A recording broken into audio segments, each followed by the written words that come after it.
Buenos días, mis queridos hermanos. Le ruego a nuestro Dios que nos envíe su Espíritu, que nos capacite para poder entender su verdad, su realidad, su perspectiva. Ayer lanzamos un vídeo, una reflexión, que he visto que la reflexión titulada Resistencia a la verdad. La gente se ha quedado, como digo yo, a veces se congela el mundo, ¿verdad? Según qué reflexión presentamos, literalmente se congela el mundo. Muy poca gente logró entender aquella realidad. Porque cuando estamos hablando de la cruz de Cristo, cuando estamos planteando cuestiones fundamentales, claro, la ignorancia, y no lo digo en sentido peyorativo porque yo vengo de allí, por esto, este ministerio. Pero cuando no entendemos la obra de Cristo, cuando no entendemos quién era Cristo, y cuando se nos presenta la verdad, quedamos en estado de shock, ¿verdad? Porque claro, ¿dónde está nuestro error? Y puedo hablar de esto precisamente porque, como os he dicho, vengo de allí. Vengo de la ignorancia. Y cuando digo ignorancia, tal como lo vimos en la reflexión anterior, no significa que no tenía luz o conocimiento, sino que no tenía la luz y el conocimiento tal como está en Jesús, la verdad tal como está en Jesús. Esto es muy importante, muy relevante comprender. Entonces, claro, cuando alguien te está planteando que Cristo en la cruz no murió de la segunda muerte y que de la segunda muerte no puede volver nadie, cuando no entendemos dónde se pagó el precio por el pecado, claro, se nos congela el mundo. ¿Por qué? Porque el enemigo de Dios nos ha engañado. Lo vuelvo a decir y lo diré tantas veces que haga falta. El que se enfada, ya sabemos por qué. Porque no tiene el espíritu, porque no quiere saber la verdad. Hoy, de nuevo, esta reflexión pondrá las cosas en su sitio. Y vaya si las pondrá, ¿verdad? Porque hoy vamos a ver cosas sorprendentes. Mecanismos que no nos hemos parado a entender, mis queridos hermanos. Es así como el enemigo de Dios juega con nosotros, ¿verdad? Es así como nos mantiene en ignorancia y bajo su dominio. Y lo peor de todo es cuando se nos presenta la verdad y no estamos dispuestos a aceptarla. Y cuando digo esto no es creer de primeras lo que alguien dice, sino estudiar, asegurarnos y, según lo escrito está, aceptar la verdad que se nos presenta. Este es el caso de esta reflexión de hoy. La reflexión de hoy está titulada Si vuestra justicia se refiere a nosotros. Habla de nosotros, del remanente. Si vuestra justicia no es mayor que la de los escribas y fariseos, atentos a lo que dice, en ningún caso entraréis en el reino de los cielos. No es broma, el asunto es muy serio. Esto, lo que Dios trata de decirnos es, asegúrense lo que creen, asegúrense lo que vivan. Porque aquí quiero resaltar un asunto, queridos hermanos. Alguien de esta era cree que ha alcanzado al menos el nivel de los escribas y fariseos del tiempo de los judíos.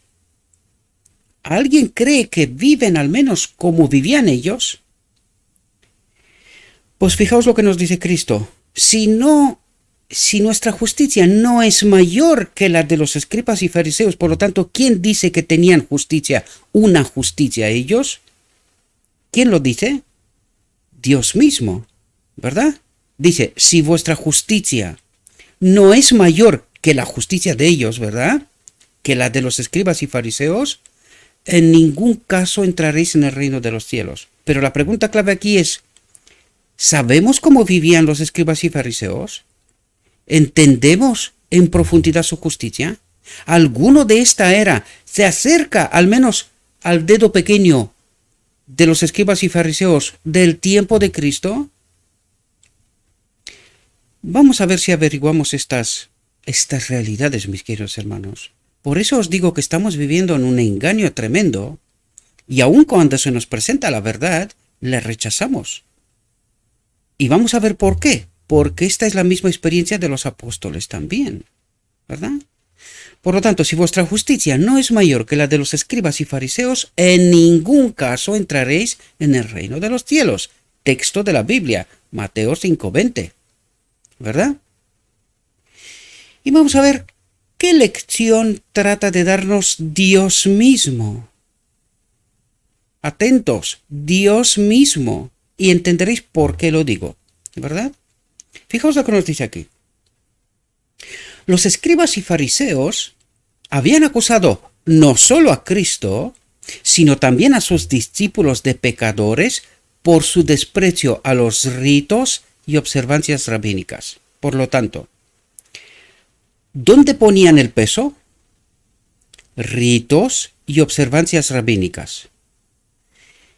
Entre estos ritos, ¿estaba también el sábado?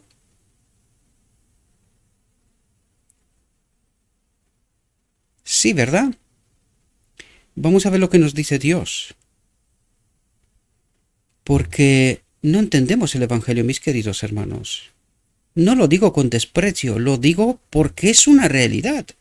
Necesitamos salir de nuestro espacio cómodo y tratar de entender de qué nos habla el Evangelio, queridos. De salir de una vez de este engaño, de este embrujamiento que tenemos, ¿verdad? Estar bajo el dominio del enemigo de Dios. Y ni siquiera nos lo planteamos que esto es una realidad para nosotros. Ni siquiera nos lo planteamos, ¿verdad? Sin embargo, el último texto de la reflexión de ayer nos decía, Dios no acompaña la iglesia de la Odisea. Lo decía, está escrito. No se pregunta a nadie, ¿y por qué diría Dios algo así? ¿Verdad? No nos planteamos. No nos planteamos que estamos desprovistos de Dios. No nos acompaña, ¿verdad? Andamos solitos a nuestra bola, ¿verdad? Por lo tanto, ¿sobre qué ponían los fariseos el peso? Por su desprecio a los ritos y observancias rabínicas, es decir, sobre ritos y observancias rabínicas. Y vamos a ver qué es lo que nos trata de decir Dios para poder entender realidades. Fijaos lo que dice aquí. Dice, a menudo los discípulos se habían quedado perplejos y preocupados por las censuras y acusaciones de aquellos a los que estaban acostumbrados a venerar. Fijaos que aquí cada palabra vale oro. ¿Estaban venerando a quién? A sus maestros. ¿Esto es adoración? ¿A quién? Al hombre. ¿Comprendéis? Fijaos. Y fijaos de dónde venían. Y fijaos la perplejidad que experimentaban ellos mismos por la situación. Por lo tanto, dice, a menudo los discípulos se habían quedado perplejos y preocupados por las censuras y acusaciones de aquellos a los que estaban acostumbrados a venerar como maestros religiosos. Maestros religiosos. ¿Quiénes fueron los engañados? Los maestros. ¿Y por qué estaba el pueblo engañado? Porque los mismos maestros estaban engañados. No entendían el Evangelio, ¿verdad? ¿Será que hoy es diferente? Estoy hablando de principios, queridos. No tengo en contra de nadie nada. Y hasta me odio tener que justificarme cada vez que digo esto. Pero lo digo por vosotros, por vuestros prejuicios. Porque no lográis entender la realidad, desgraciadamente. Dice, Jesús desveló el engaño.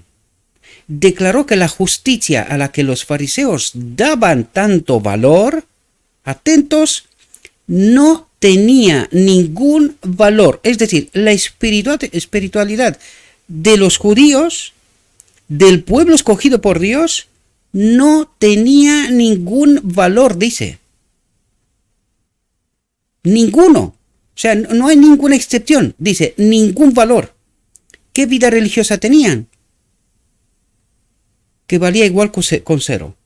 Ningún valor. ¿Puede ocurrir esto hoy? Por eso hago las preguntas, mis queridos hermanos, porque necesitamos abrir la mente, salir de nuestro espacio cómodo, tratar de entender de una vez por todas que estamos bajo engaño. Y no estamos ni siquiera dispuestos a asumir esta realidad. ¿Por qué? Porque como antaño, los maestros creen saber la verdad y no están dispuestos a aceptar una realidad que cada vez se nos revela. Me refiero a la auténtica realidad de nuestros días. El pueblo no entiende por qué está pasando lo que está pasando. Ayer y anteayer mismo vi que Ted Wilson, el presidente de la Conferencia General, presentó un sermón muy potente, ¿verdad? Y la feligresía empezó a decir, mira, a ver si de una vez aquellos que dicen que estamos en el ecumenismo, entienden que no estamos en el ecumenismo.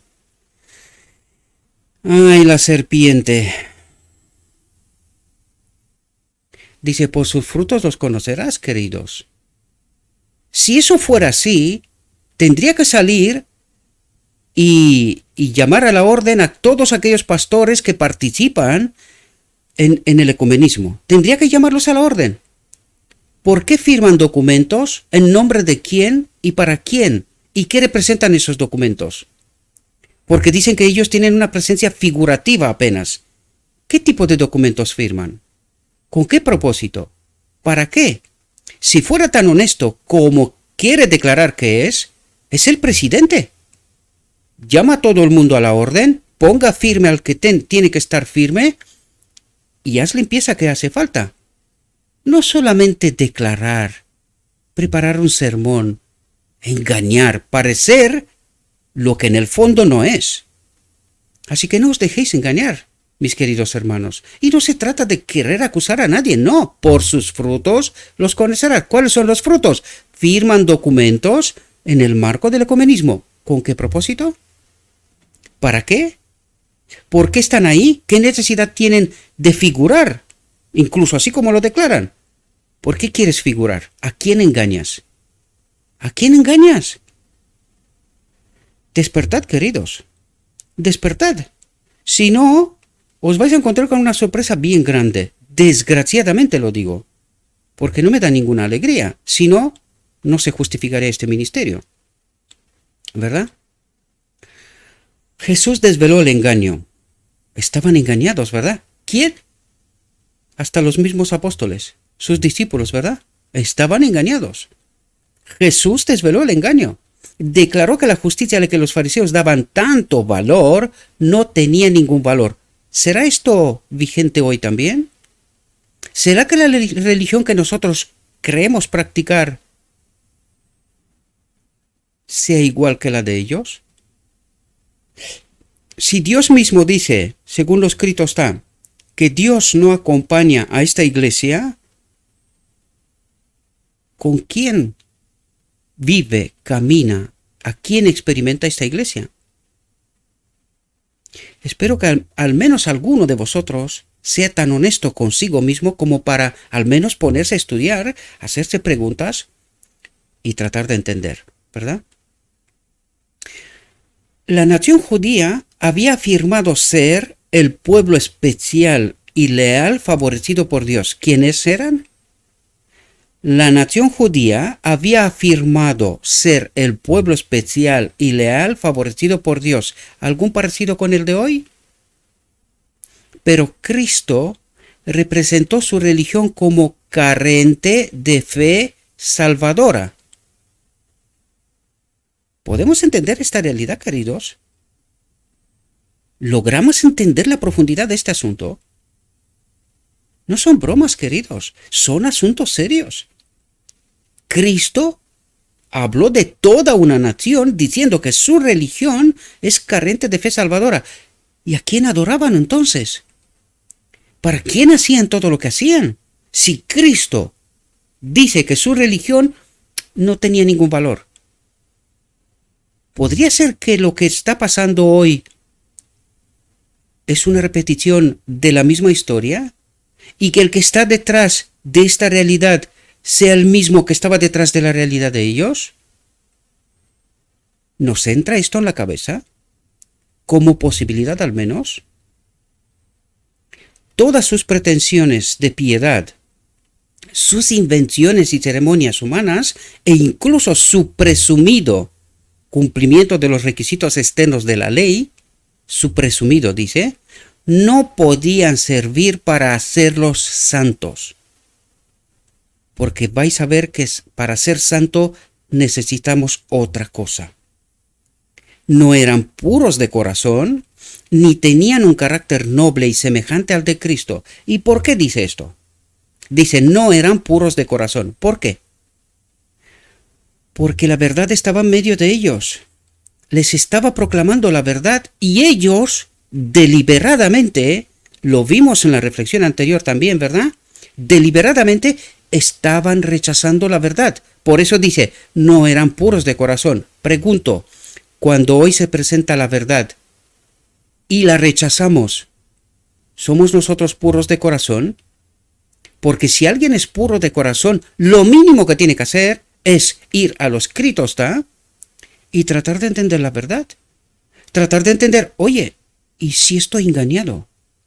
¿Y si la mayoría está engañada? Que no es la primera vez que pasó, ¿no? ¿Qué nos cuenta la historia? Por eso, para ser puro de corazón, tienes que tener hambre y sed de la carne y de la sangre de Cristo. Es decir, del Evangelio, de la verdad. Y no cualquier verdad, sino la verdad tal como está en Jesús. Y hoy trataremos de entender cuál es esa verdad que estaba en Jesús. Trataremos de entenderlo, porque necesitamos comprender quién es Jesús, quién era Jesús y quién es Jesús.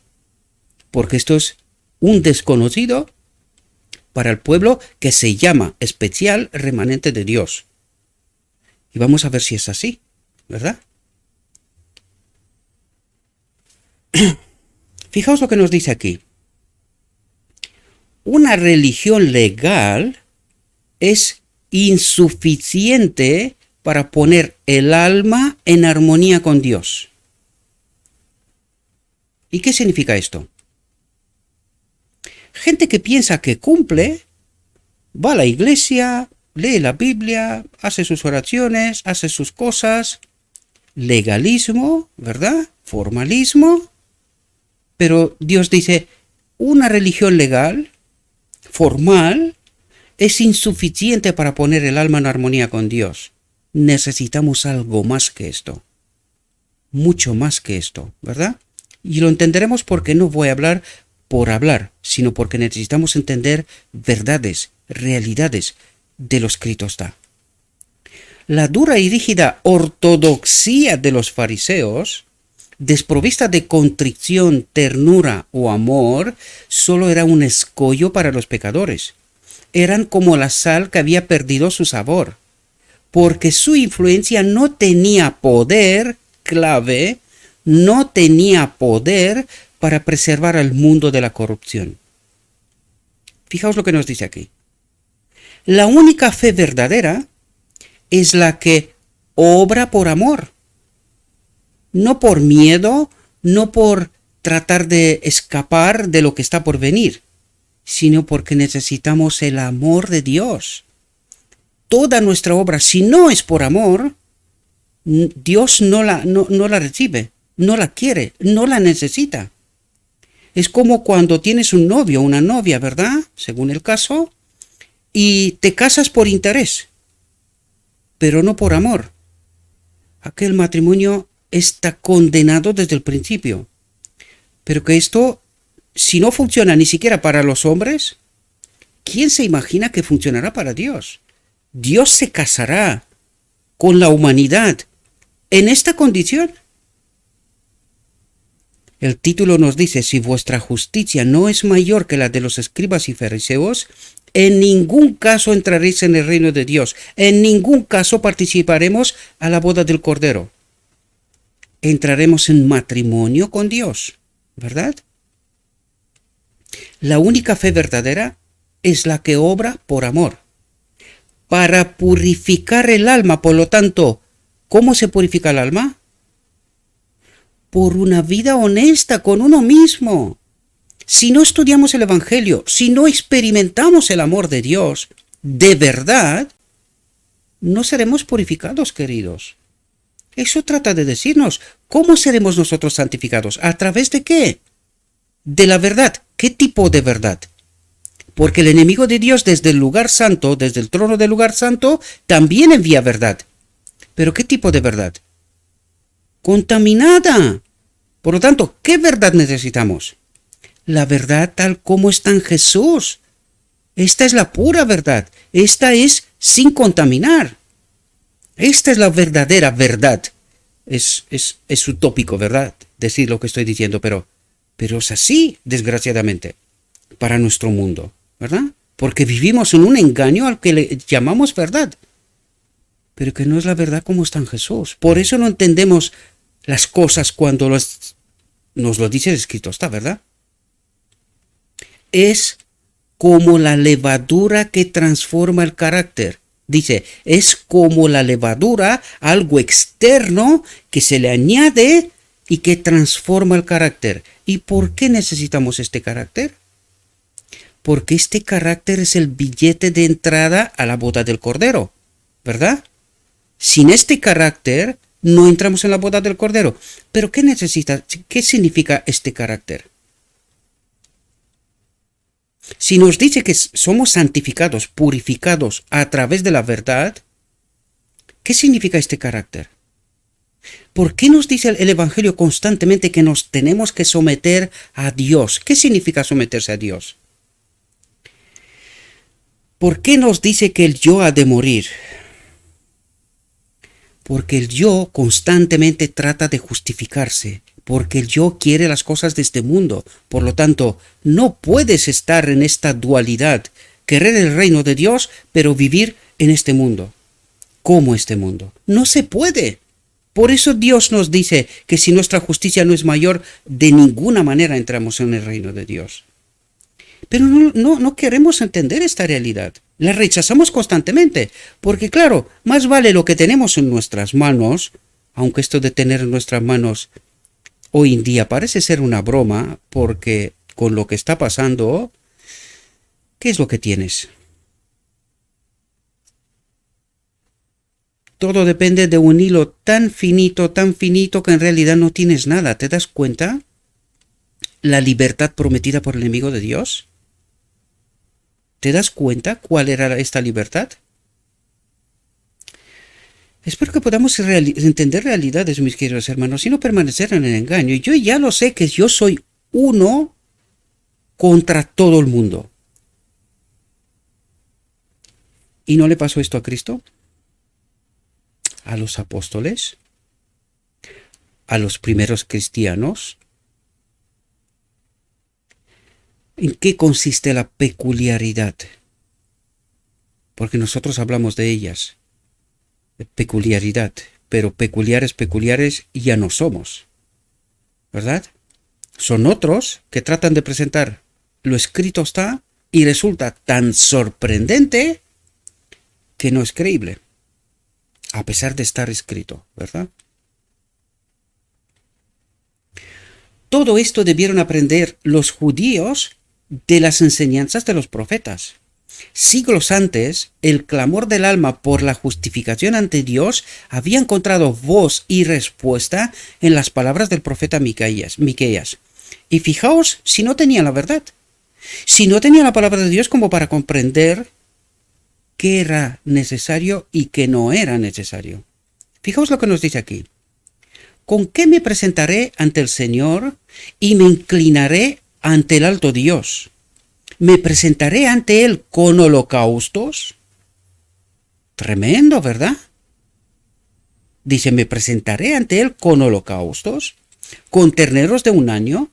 ¿Se complacerá el Señor con millares de carneros o con 10 millares de ríos de aceite? ¿Os dais cuenta cómo se sale del marco del santuario? Dice, yo no quiero vuestros sacrificios. No quiero vuestros sacrificios. Y la gran pregunta aquí es, ¿y qué quiere Dios? Cuando hablamos del capítulo en su templo del deseo de las gentes, y entendemos lo que significaba el santuario, que era una imagen, una parábola, que tenía una enseñanza mucho más profunda, que tenía que entender el propósito eterno de Dios, ¿verdad? Esta era la mayor enseñanza de todo el santuario. Y cuando te lees aquí, dice Dios, yo no quiero vuestros sacrificios. Yo quiero una vida santificada. Quiero mucho más que esto. Y necesito que entendáis algo. Y eso es lo que nos trata de explicar en aquel capítulo, en su templo, el propósito eterno de Dios. ¿Verdad?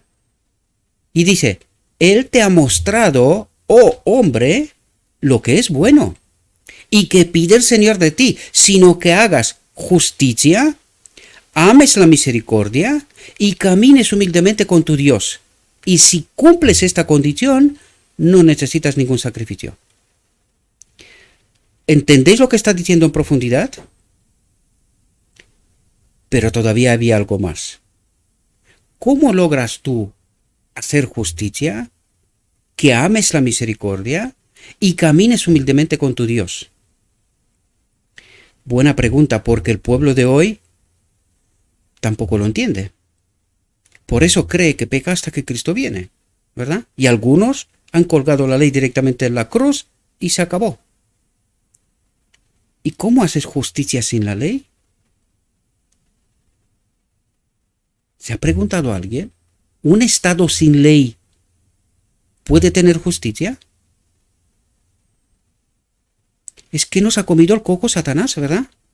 No entendemos. ¿Un Estado sin ley puede tener justicia?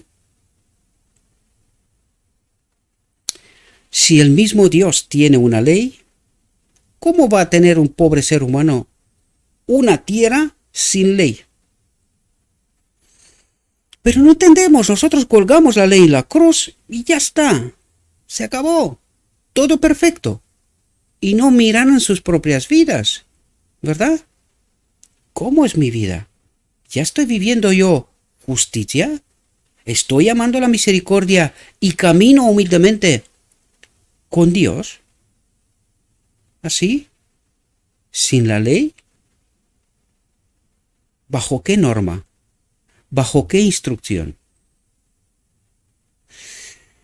Preguntas serias, mis queridos hermanos, que no nos hacemos y no profundizamos. Comemos platos precocinados por otros que a su vez están engañados por el mismo enemigo de Dios.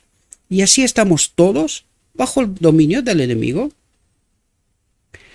Fijaos, el profeta Oseas había señalado lo que constituye la esencia misma del fariseísmo en las palabras: Israel es una vid vacía que da fruto a sí misma, se adora a sí misma, se vanagloria a sí misma, pero no a Dios. ¿Comprendéis lo que quiere decir? Dice, en su supuesto servicio a Dios, ¿estará pasando esto hoy día, queridos? En su supuesto servicio a Dios, los judíos trabajaban realmente para sí mismos. Párense, queridos. Párense y piensen. En nombre de Cristo os lo pido. Párense y piensen. ¿Será que estamos haciendo lo mismo? ¿Será que por lo que nos está pasando hoy en día es precisamente por no comprender a Cristo y su obra, el plan de Dios para con el hombre? Dice, su justicia era el fruto de sus propios esfuerzos por guardar la ley según sus propias ideas y para su propio beneficio egoísta. Por lo tanto, no podía ser mejor que ellos. Nos lo dijo desde el principio. No servía de nada.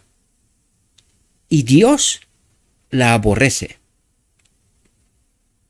¿Qué le dice a la iglesia de la Odisea? En su esfuerzo por hacerse santos, atentos a las palabras y cómo está formulado, en su esfuerzo por hacerse santos ellos, ¿verdad? Estaban tratando de sacar algo limpio de algo impuro. La ley de Dios es tan santa como Él es santo, tan perfecta como Él es perfecto. Presenta a los hombres la justicia de Dios. Y fijaos lo que nos dice aquí. es imposible que el hombre por sí mismo guarde esta ley, porque la naturaleza del hombre, y esto tiene un significado profundo tremendo que no hemos entendido, ¿verdad? Porque la naturaleza del hombre es depravada, deformada y totalmente distinta del carácter de Dios. Por lo tanto, aquí nos revela una realidad tremenda, queridos. Lo que trata de decirnos es que con nuestra naturaleza no hay forma de guardar la ley. Por lo tanto, lo que quiere decir es que necesitamos algo más. La gran pregunta es si hemos entendido este algo más. Porque esta es precisamente la obra de Cristo. Este algo más. Él vino a revelar este algo más. ¿Cómo se puede vivir la ley en perfecta obediencia con el carácter de Dios? Esto vino a revelar Cristo. ¿Lo entendimos? No lo entendimos, porque si lo hubiésemos entendido, ya estaríamos en el reino de Dios. Pero no entendimos esta realidad, porque el enemigo de Dios nos señaló otras cosas y nos engañó, ¿verdad? Dice, las obras del corazón egoísta son como cosa inmunda. Por lo tanto, si mis obras son como cosa inmunda, ¿hay algo que pueda hacer yo para ser perfecto? Y claro, nos quedamos a medio camino y dijimos, pues total, entonces pecamos hasta que Cristo viene. Total, si yo no puedo hacer nada. Claro, ¿y sabéis lo que revela este pensamiento? Que no entendimos la obra de Cristo. Porque Cristo vino precisamente para revelarnos esto. ¿Verdad? Sed perfectos como Él es perfecto. ¿Qué vino a revelar? Precisamente lo que nos faltaba y lo que no entendíamos, ni ellos, los judíos, y hasta nosotros. Por eso Dios al final del tiempo necesita un remanente,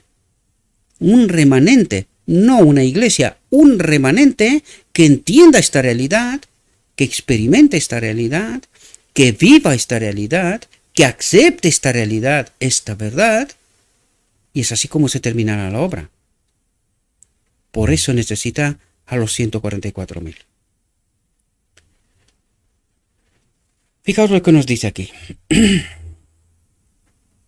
Aunque la ley es santa, los judíos no podían alcanzar la justicia por sus propios esfuerzos para cumplir la ley.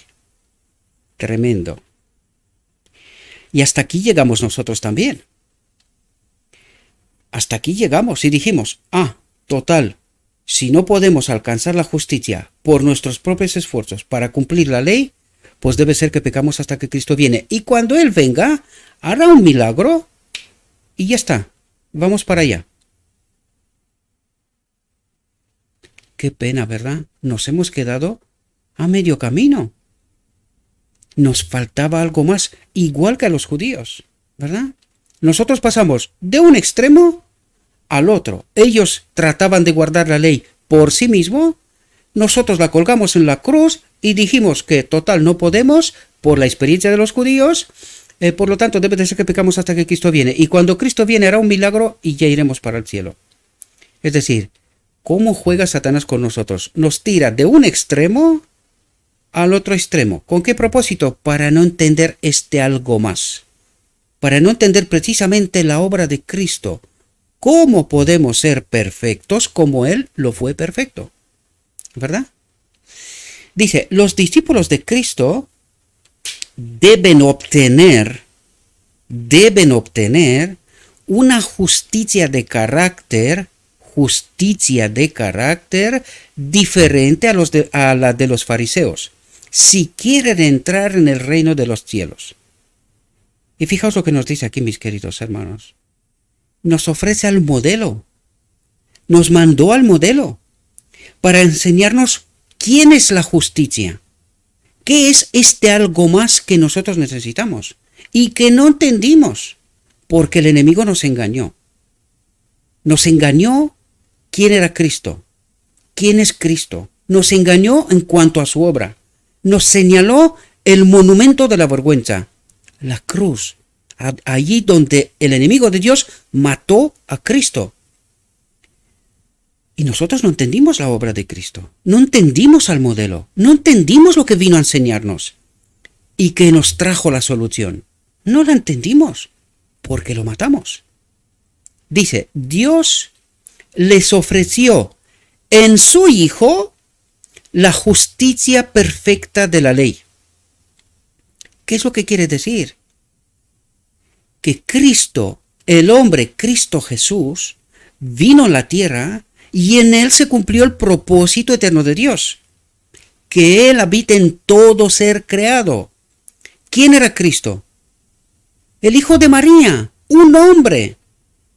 Vino el segundo Adán para construir una nueva humanidad. Vimos estos textos, los presentamos, pero no entendemos, queridos hermanos, no estamos capaces de atar los cabos para poder entender la realidad. ¿Y qué vino Cristo a señalarnos? Nos trajo la solución. Fijaos lo que dice. Dios les ofreció en su Hijo, modelo, la justicia perfecta de la ley. ¿Cuál era esta justicia perfecta de la ley? La presencia de Dios en Cristo. Dicen, Cristo, el ser humano, Cristo Jesús, habitaba la plenitud de la divinidad. ¿Quién habitaba? El Padre. ¿Cuál era la solución? ¿Cuál es la solución al final del tiempo? Aquellos que preparan un carácter serán aptos para entrar en la boda del Cordero. ¿Y qué ocurre en la boda del Cordero? El decreto divino, es decir, el Padre habitará en este templo. ¿Entendéis el modelo? ¿Entendéis la obra de Cristo? ¿Entendéis lo que vino Cristo a enseñarnos? ¿Ahora lo entendéis? Claro, tenemos la verdad bajo nuestras narices. Pero aquí tenemos que elegir. ¿A quién creemos? ¿A los maestros? ¿O a los Cristostas? ¿Ahora entendemos quién era Cristo? ¿Quién es Cristo? ¿Entendemos nosotros esta realidad, mis queridos hermanos? Fijaos lo que nos dice. Si abrieran sus corazones completamente para recibir a Cristo, ¿y qué significa esto?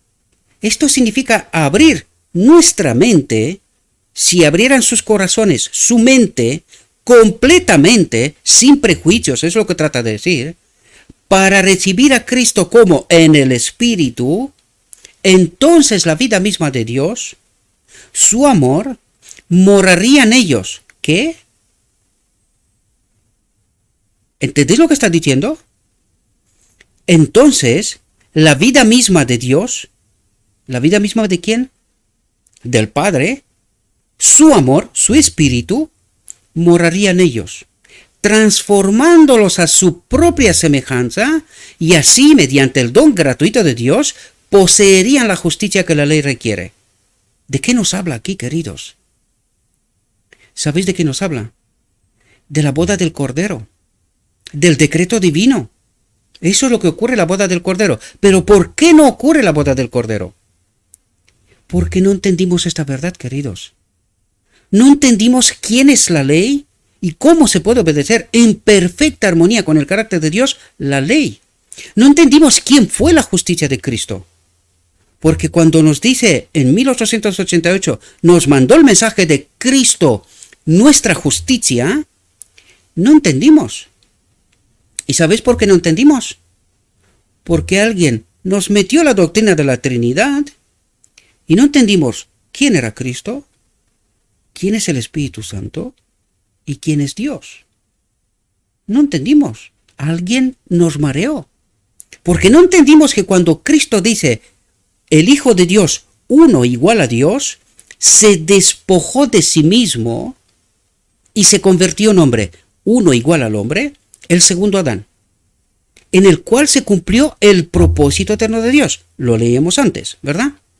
Por lo tanto, aquí la pregunta clave es, os lo expliqué en otros momentos, pero os la vuelvo a explicar ahora. ¿Por qué os digo una y otra vez que la doctrina de la Trinidad nos mandará a la muerte a todos aquellos que no están dispuestos a entender la verdad? Porque por culpa de esto no entendemos lo que nos habla Dios aquí. Por eso nosotros damos por hecho que la boda del Cordero ocurre en el cielo. Falso. En la visión de los dos tronos, Cristo dice, llevó a aquel grupo, lo presentó delante del lugar santísimo y les dijo, esperadme aquí, me voy a la boda y después vengo a por vosotros. ¿Cuándo ocurre la boda? Antes de la segunda venida de Cristo, no después de la segunda venida de Cristo. ¿Entendéis cuándo ocurre la boda? ¿Cuándo dice el pueblo escogido por Dios, según ellos, que ocurre la boda del Cordero? En el cielo. ¿Han entendido la verdad? No. ¿Y por qué están engañados? Para que no entienda esta realidad. Para que no entienda el pueblo de Dios qué ocurre en la boda del Cordero. No entienda esta realidad. Y que estén engañados, y cuando Cristo venga, les ha pasado el tiempo de gracia, por lo tanto no serán salvos. ¿Pero por qué no entiende esto? No entienden que cuando Cristo se despojó de sí mismo, ¿qué pasó con su espíritu, con su naturaleza? ¿Volvió a dónde? ¿Quién es la vida, la fuente de vida? ¿Quién es? Es el Padre. ¿A dónde volvió su espíritu? Al Padre. Bien. Ahora vayámonos después de la resurrección. Y Cristo nos dice que le ruega al Padre que envíe su espíritu, el Consolador, en nombre de sí mismo, para que Él esté con nosotros. Leímos textos cuando nos decía, ¿quién es el Espíritu Santo? Cristo mismo. Entonces, claro, aquí cabe la pregunta, un momento. Entonces, ¿quién es Cristo? ¿Un Dios? ¿Y quién murió en la cruz? ¿Y de qué muerte? Ahora entendéis, mis queridos hermanos, en la cruz no murió un Dios.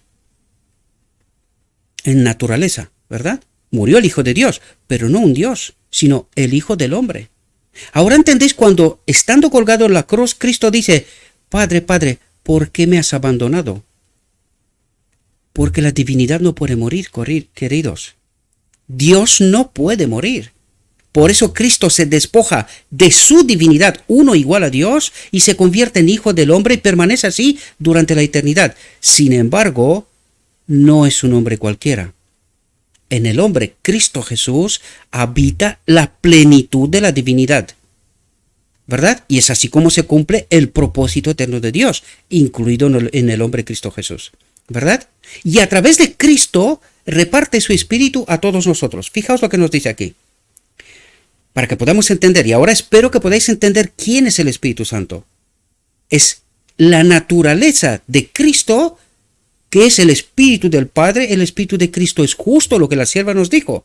¿Quién es el Espíritu Santo? Es el Espíritu del Padre, porque proviene del Padre, y de Cristo. ¿Por qué? Porque su naturaleza, su Espíritu, del cual se despojó, uno igual a Dios.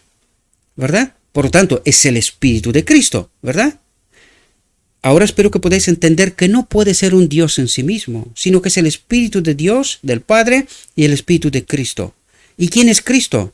Es el Hijo de Dios, uno igual al hombre, en el cual habita la plenitud de la divinidad. Por lo tanto, no es un Dios en sí mismo. Por lo tanto, se nos fue la doctrina de la Trinidad, queridos. Se nos fue la doctrina de la Trinidad. ¿Verdad? ¿Y qué es lo que cree en el cristianismo hoy? Esto mismo. Vamos a leer qué nos dice Dios aquí. Vamos a ver si lo que os he contado encaja o es una basura. Si abrieran sus corazones completamente, es decir, abandonarían lo que creen saber, sus prejuicios, ¿verdad? Para recibir a Cristo como en espíritu, el Consolador, ¿verdad? Entonces, la vida misma de Dios, el Espíritu del Padre, ¿verdad? Su amor moraría en ellos, ¿dónde? En este templo, cuando en la boda del Cordero, para eso nos preparamos, ¿verdad? Transformándolos a su propia semejanza, y así, mediante el don gratuito de Dios, poseerían la justicia que la ley requiere. ¿Poseerían a quién? Al Padre mismo. La ley. ¿Ahora entendéis quién es la ley? ¿Ahora entendéis lo que estaba diciendo el enemigo de Dios en el cielo? Que su espíritu, el espíritu del Padre en ellos no es bueno. Que la ley no es buena. ¿Ahora entendéis? ¿Y ahora entendéis por qué le dijo a Adán en Edén que no puede cumplir la ley? Porque claro, estaba desprovisto de el Espíritu del Padre. Claro que no podía cumplir la ley. ¿Lo sabía el enemigo de Dios? Claro que lo sabía. ¿Quién no lo sabe? Nosotros. Entonces, ¿qué vino Cristo a hacer? ¿Entendéis que la encarnación, cuando se convirtió del Hijo de Dios en el Hijo del Hombre, se pagó el precio por el pecado? ¿Entendéis que todo el recorrido hasta la cruz fue una vida de obediencia, demostrando que la ley sí se puede obedecer? ¿En qué condición? ¿Quién habitaba en Cristo? La plenitud de la divinidad. Lo leímos antes. El Padre mismo. La ley. ¿Cuál era la justicia de Cristo? Cuando nos presenta 1888 y nos dice Cristo nuestra justicia, y era apenas el capítulo de introducción, porque no les permitieron a sus hermanos Jones y Wagoner que expliquen Cristo nuestra justicia. No les permitieron. Les prohibieron y lo hicieron por todos los medios, hasta separar a la sierva y a Jones y Wagoner, ¿verdad? A Wagoner lo mandó a Londres y Jones se quedó en Estados Unidos, en la revista Señales de los Tiempos. ¿Ahora entendéis? Y nos quedamos sin esta enseñanza. Precisamente esto. ¿Quién era la justicia de Cristo? El Padre en él. ¿Quién es nuestra justicia? La presencia del Espíritu del Padre en nosotros, pero no antes de prepararnos para acudir a la boda del Cordero. ¿Y cómo nos preparamos para acudir a la boda del Cordero? ¿Cómo nos dijo que nos purificamos y nos santificamos? A través de la verdad. ¿Cuál verdad? Esta misma. Entendiendo la obra de Cristo. Entendiendo cuál es el plan de salvación para el hombre. Sin esta verdad, ¿podemos ser purificados? ¿Podemos tener ese carácter como el de Cristo? ¿Cuál era el carácter de Cristo? Cristo sabía la obra que había venido a hacer, lo que tenía que hacer. ¿Lo sabe el pueblo de Dios? ¿Entiende este mensaje? ¿Entiende la obra? ¿La experimenta? ¿Entendéis cuál es el rol del Espíritu de Cristo y a dónde nos lleva? A la ley, dice. La ley escrita nos manda a Cristo. ¿Y dónde nos manda a Cristo? En la boda del Cordero, al decreto divino, a la auténtica ley, al Espíritu. La presencia del Padre en este templo. ¿Ahora entendéis la realidad? Y sin esta verdad, ¿podemos ser parte de los 144,000 de los que acuden a la boda del Cordero y experimentan la ley? Sin esta verdad, ¿podemos ser santificados, purificados? ¿Podemos? No. Por lo tanto, si no entendemos toda la verdad, todo el engaño del enemigo de Dios, si no tenemos una mente completamente abierta para recibir a Cristo, de ninguna manera esta obra se hará en nosotros. Espero que podáis entender, mis queridos hermanos, dedico tanto tiempo para que podáis entender estas realidades, y aún así os quedáis consternados cuando os digo cosas. No entiendo cómo es que no tengáis esta hambre y sed para conocer estas verdades. Ese escrito está. No os estoy contando historias. De ninguna manera. Transformándolos a su propia semejanza. ¿A la semejanza de quién? Del Padre, dice. ¿No? ¿No es eso lo que nos dijo? Entonces la vida misma de Dios, del Padre, su amor, ¿quién es el amor? Su Espíritu, moraría en ellos, transformándolos a su propia semejanza. ¿A la semejanza de quién? Del Padre, dice, y así, mediante el don gratuito de Dios, poseerían la justicia que la ley requiere. ¿Ahora entendéis? ¿Comprendemos la realidad? Pero los fariseos rechazaron a Cristo, ignorando la justicia de Dios. ¿Qué es eso? Ignorando el Espíritu de Dios, la presencia de Dios en este templo, porque no habían entendido la parábola, la imagen del santuario, su profundo significado. Pregunta, ¿y la entendimos nosotros? Ni por asomo. Porque para el pueblo de Dios hoy esto es herejía, ser semejantes a Dios. Endiosarte, me decía a mí alguien, un maestro de Israel. Que tú quieres endiosarnos a todos. ¿Yo? ¿Entendiste el propósito eterno de Dios? ¿Entendiste la obra de Cristo? ¿Entendiste el final del día de la expiación? ¿A qué no? Claro. ¿Quién nos ha engañado? El enemigo de Dios, ¿verdad? Pero los fariseos rechazaron a Cristo, ignorando la justicia de Dios y procurando establecer su propia justicia. ¿Nos pasará a nosotros hoy también? Claro que sí, queridos. el enemigo de Dios nos ha pasado de un extremo al otro. Hoy no hace falta guardar la ley porque no podemos. Consecuencia, pecamos hasta que Cristo viene. ¿Es verdad? Según lo que acabamos de leer, ¿es verdad? ¿Cuándo ocurre la boda del Cordero? Alguien me preguntaba hace unos días para atrás. ¿Cuándo ocurre la boda del Cordero? ¿En el cielo? ¿Así? Pues esperen entonces. Porque no van a ver el cielo. Porque no entendemos la verdad. No estamos santificados y purificados en la verdad. Y sin acudir a la boda del Cordero, olvídese del cielo. Así de claro, queridos. No se sometieron a la justicia de Dios. No se sometieron al Espíritu de Dios, a la ley, la auténtica ley. ¿Ahora entendéis, mis queridos hermanos? ¿Entendéis el Evangelio? Fijaos lo que nos dice. Jesús procedió a mostrar a sus oyentes lo que significa guardar los mandamientos de Dios, que es una reproducción en ellos mismos del carácter de Dios. ¿Qué ha dicho? Que es una reproducción en ellos mismos del carácter de Dios, de la verdad de Dios, del Espíritu de Dios, de la presencia de Dios. ¿Comprendéis lo que trata de decirnos? Y fijaos cómo termina. Porque en Él, en Cristo, Dios se manifestaba diariamente ante ellos. ¿Quién se manifestaba en Cristo? El Padre. ¿A quién rechazaban? La ley. La presencia de Dios en este templo. ¿Ahora entendéis el modelo? ¿Entendéis lo que vino a ser el modelo? ¿Ahora entendéis de por qué antes de llegar a la cruz Cristo dice: Padre, he acabado tu obra? Les he presentado, te he glorificado, les he presentado tu modelo, tu carácter, tu ley, tu propósito eterno con todos los seres creados, ¿verdad? Que tú habites en todo ser creado. ¿Qué vino a ser Cristo? ¿Cuál es el modelo?